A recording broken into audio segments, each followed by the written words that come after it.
You're listening to Convenience Matters, brought to you by NACS. Whether it's for food, fuel, drinks, or snacks, about half the U.S. population shops at a convenience store every day.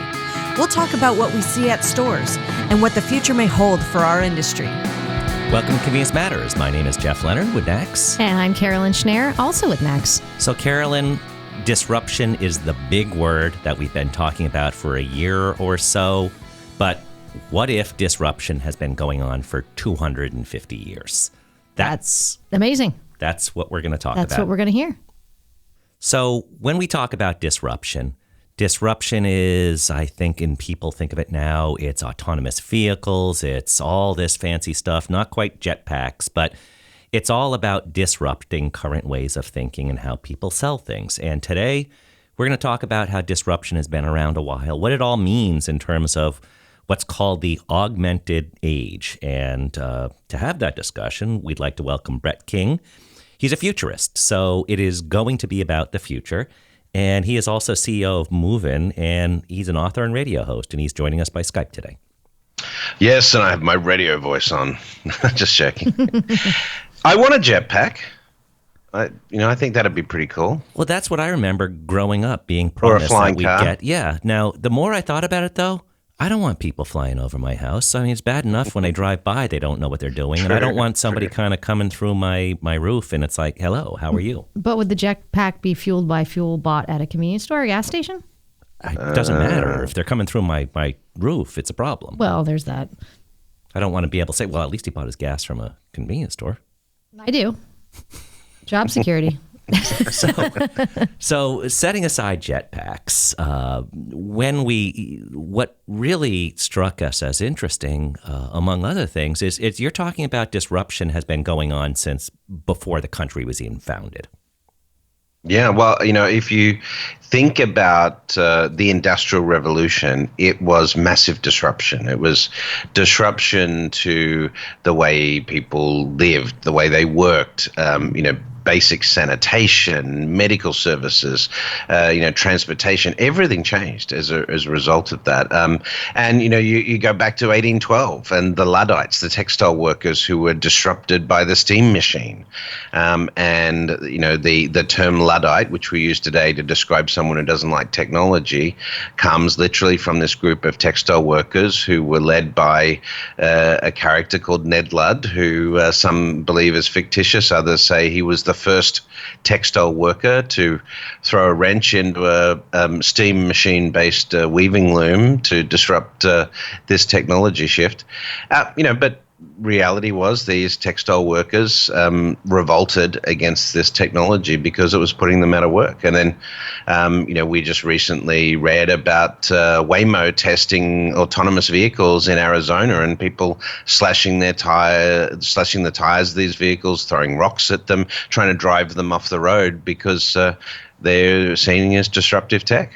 And related to that, we've talked to convenience store operators who said they put in kiosks, self-serve kiosks, and they found in some cases it's difficult to get customers to use those because they say, if I use that, what happens to Sally? And so it's all a matter, I think, of changing the conversation with customers and with those who serve customers, that the bots can do things that people can do.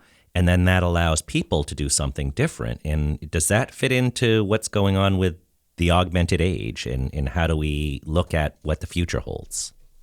All new technology has combined that yin and yang of creating new opportunities, creating, adoption, creating new jobs, but at the other hand, destroying, the old way we used to do things. And so that is the core of the disruptive behavior.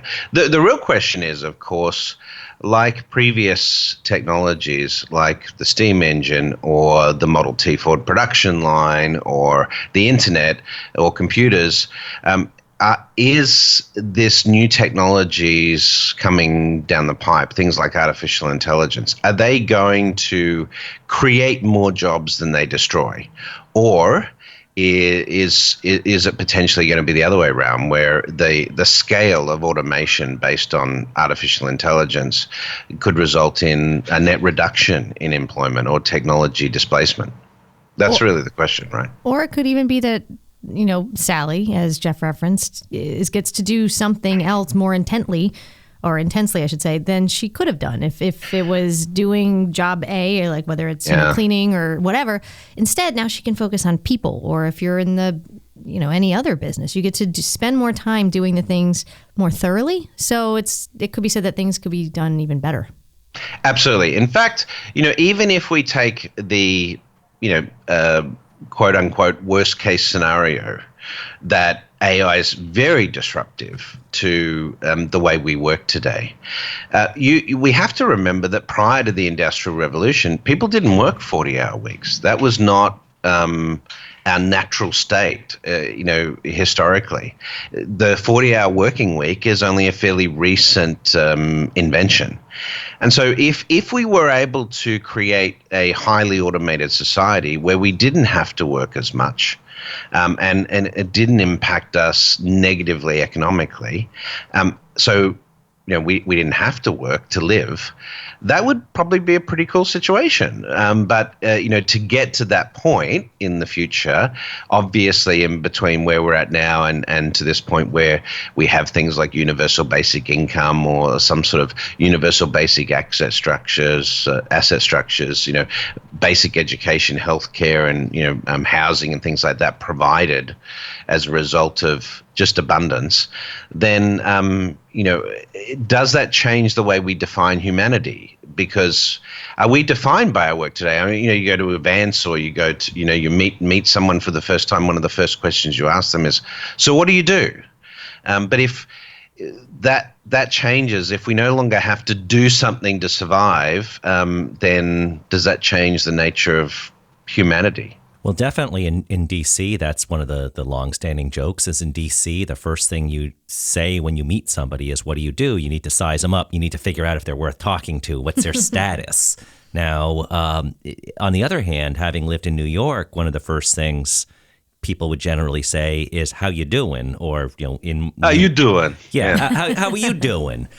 So it's a little bit of a different dynamic, I think, depending upon where you are. But you're right. You absolutely are tied to what you physically do in a job, and whether that's to size somebody up, or is it worth a conversation, or how does the conversation evolve? What do you talk about? Oh, that's interesting. So we are more tied to what we do. You see obituaries, things like that. They talk about what you did in your job, not something else. I think in 100 years, we won't be so focused on the work situation that we have. I think we'll really be looking at different sorts of pursuits. More things that expand human knowledge, research, study, maybe expanding, outside of the solar system, things like that. It gets pretty interesting. So that's 100 years. What about like 20 years? Do you think it'll be radically different? I do think that the biggest changes we've seen historically in respect to the way society works, or the rate of change, we'll see the fastest ever shifts in, the way society is structured, the way we connect with each other, the way we think about governance and work and economics. I think we'll see the fastest ever shift in those areas of life than we've ever seen before. So pretty dynamic.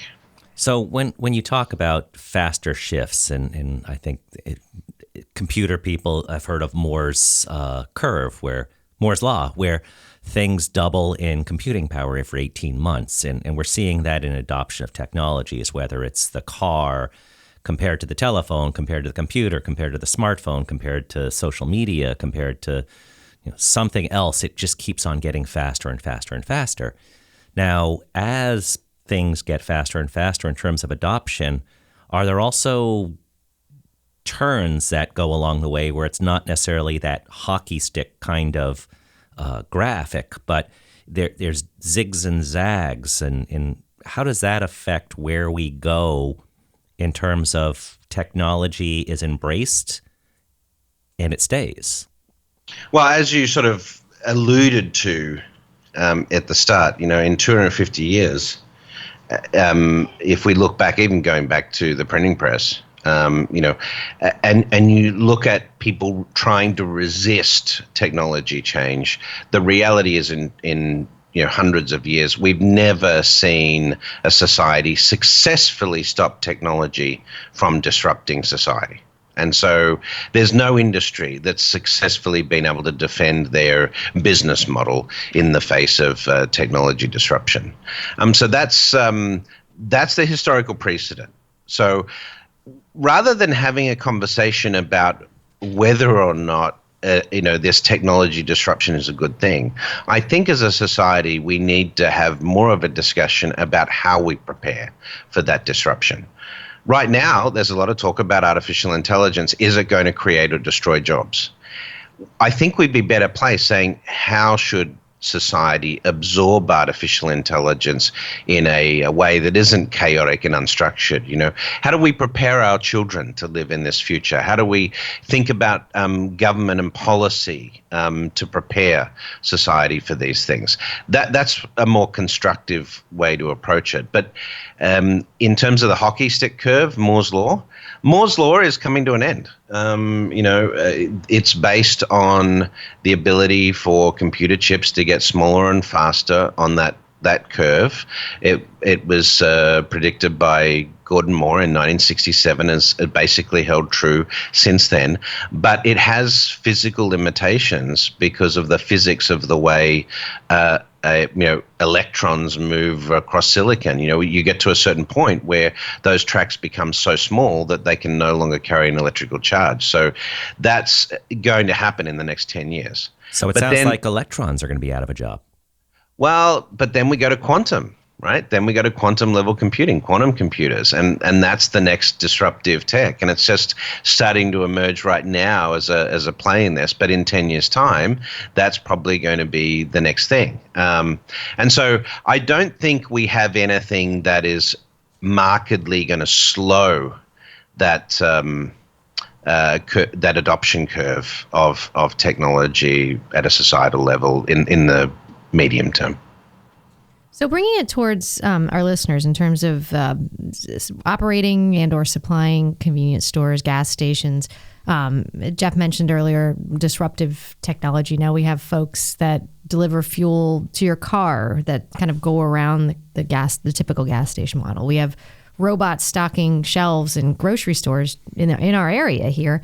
There's all kinds of self-checkout as a small version of that. What are some of the things that retailers, convenience store operators can prepare for or think ahead about? So there's a couple of things. First is store design and interaction in a store. That's obviously changing. We see things like Amazon Go, where we are removing the cashier element. We're automating payments. China in 11/11 for Singles Day in China in 2018, you had this massive shopping activity. Singles Day produced more activity than Cyber Monday and Black Friday combined, and that did it as a result of this incredible shift in the way payments are embedded in commerce in China these days with mobile payments and facial recognition. So that's one part. You look at a more optimal store experience. You look at incorporating technology. If I know you have the intent to buy something, letting me know where that's available, directing me to the most convenient outlet for that, and so forth.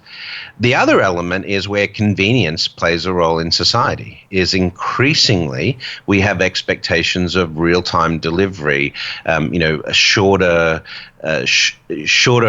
attention spans and so forth. So the ability for retailers to start thinking about their store or their location as a hub for servicing that convenience, I think, is really important. So whether we start incorporating things like drones for delivery or robots for delivery, I do think these convenience stores can act as distribution hubs for convenience in a more automated world as well. We still are going to need, mechanisms for centralizing distribution, because you still need to gather those candy bars and things like that into a location for storage and then distribution. So the convenience factor just becomes a little bit less constrained by location. And also, I think you hit upon the key thing in our industry. We sell convenience, and it might change over time, but as long as you focus on convenience, there's nobody out there that's going to say, let's disrupt convenience by being inconvenient. I don't think that's going to happen. Well, maybe Exactly. It will, but they won't be around long. But even thinking about like how something that you didn't see coming affects you, and one example I was just thinking of is smartphones. Now, smartphones, first off, I don't know if anybody even uses them as a phone. They use them as everything but a phone, it seems like, in many cases. But did the watch manufacturers see that, at least temporarily, they were going to be hit by a loss in sales because you may not need a watch if you have a phone? And then, I have a phone on my watch. It's my Apple phone. Yeah, I know. Now that's coming Watch. Back, and you're like Dick Tracy over there. But I don't even know what I'm talking about. Who? Yeah, I know. Comic books or comics, they were in the newspaper. It comes to your door. Oh, is that from that printing press we were just talking about? Oh, okay. Anyway, my point being, the other thing that smartphones really affected our industry, and we never saw it coming. And it's only been in the last decade. 20 years ago, I would say that if you looked at a convenience store, the number one reason somebody came there was for gas. Probably the second reason somebody came to a convenience store, and I don't mean this dismissively, is they were lost. They were looking for directions. Convenience stores were everywhere. They'd come inside. Somebody would help them get them on their way because they don't have a map. They don't know how to read a map. And then you had the GPS on the smartphone take that huge amount of customers away. Except it may have brought more in, though, because now you can look on that same map, go, oh, I've got to get here to here. Oh, I need gas, or I'm hungry. What's out in the convenience store? Boom. So you got to make sure you're on those. Right. So it's the give and take of a new technology and sorting out where is your lane and how can you own what just came out. Or disrupt it. Yes. Well, the smartphone's going to be disrupted. There's two technologies that are coming down the pipe that will disrupt smartphone. One is voice technology. So what we call smart speakers today, these will evolve into something more akin to sort of a AI-based personal assistant that you have not just on your smartphone, but integrated into your home and car and so forth. And the second is smart glasses. So augmented reality or mixed reality wearable computers. We call this field broadly spatial computing, but these will be glasses that give you a sort of display or data, into your field of view.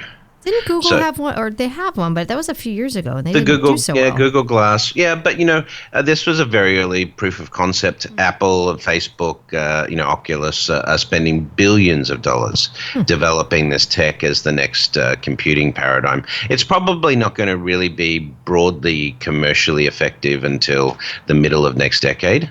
But it is coming. We can see that that's coming. But if you just take the core convenience factor, I do think that there's going to be more demands for convenience. So if those organizations that currently provide that can adapt to thinking about these technologies as ways for them to be more convenient to consumers, then I think that's a great thing. Let's just take autonomous self-driving cars as an example.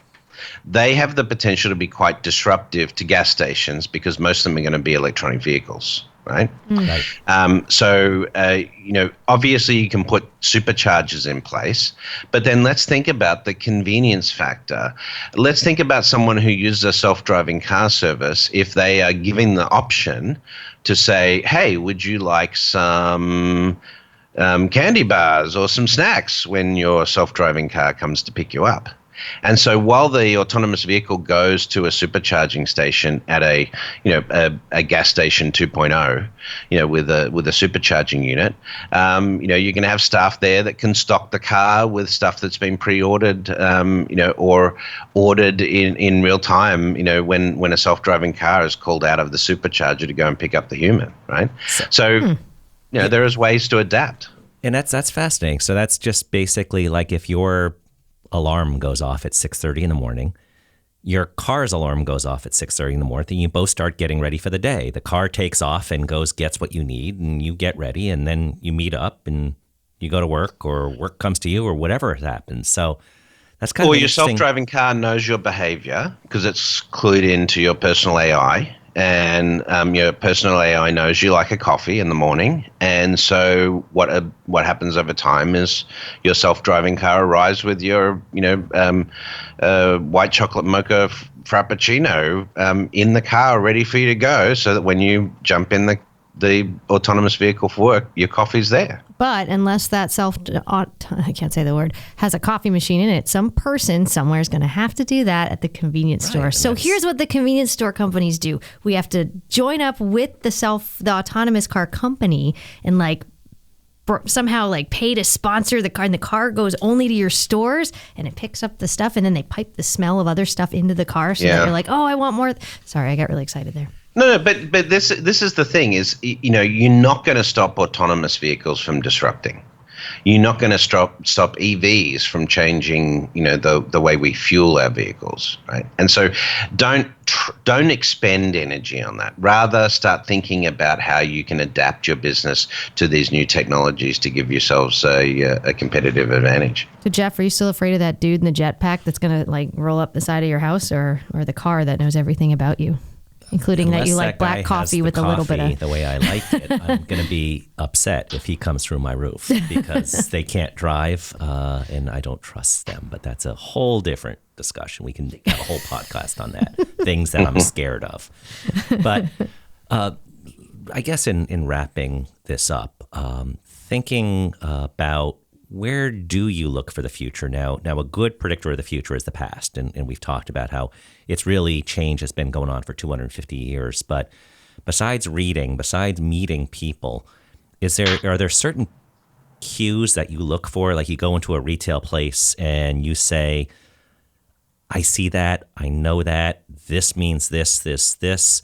How can you teach people to think like a futurist and just kind of see something and go, there's something bigger here? So the definition of a futurist, right? Somebody who's always right? No, it means never being wrong today. Right. Yeah. So because you could be wrong tomorrow, but it's gonna take 20 years for you to figure that out. You and weatherman yes, too. Exactly. But I think in sort of response to your question, I think there's two elements of it, right? One is looking at the trends in terms of where technology is going. So when we look at sort of adoption cycles, then we know, voice-based smart speakers are taking off. We can see how this could be integrated into society from a behavioral perspective. You've always got people who say, oh, I'm never going to carry a cell phone with me. I'm never going to sign up for Facebook, But then, of course, as society adopts these technologies, we conform, right? So the reality is you've got two elements. You've got those trends where we see the technologies developing, what are the most likely winners that will emerge out of that? And then the second piece of it is how historically, when we look back throughout history, have humans responded to those changes, and how is that going to factor into an adoption of a specific technology or shift? One of the more interesting ones is probably something like what's going to happen with healthcare. I know it's not related to the convenience stuff, but how we'll change the way we think about healthcare when instead of treating a disease with drugs to mask the symptoms, diseases like Parkinson's or Alzheimer's, cystic fibrosis, heart disease, and so forth. Instead of treating that with medicine, we'll just eliminate that from your DNA like a software bug. How does that change society? It all gets pretty interesting. Yeah, but it does relate. Healthcare does relate to our industry, and thinking about those darn millennials, and apparently they're not going to doctors as much, weeks and scheduling an appointment weeks out. they're going to minute clinics, or they're disrupting that. And that remains to be seen how that plays out and where convenience stores might play a role. So Now, convenience medical. yeah. So as we talked about predicting what you can do to be a futurist, the best thing you can do is follow Brett King. Brett, can you tell us how we can follow you and what are the things that people can learn? Absolutely. So check out brettking.com. That's Brett with a double T. You can also listen to my podcast radio show that I do in New York City called Breaking Banks. Of course, check out Augmented. I've got a new book out on the future of banking right now, but I'm working actually on the sequel to Augmented at the moment, which goes into a lot of the stuff we've been talking about. It's currently titled The Rise of Techno-Socialism. So we'll see where that goes. But otherwise, follow me on Twitter at Brett King, and I'm on all the social media places. So. Well, thank you for being on with us today, and thank you for listening to Convenience Matters. Convenience Matters is brought to you by NACS and produced in partnership with Human Factor. For more information, visit convenience.org.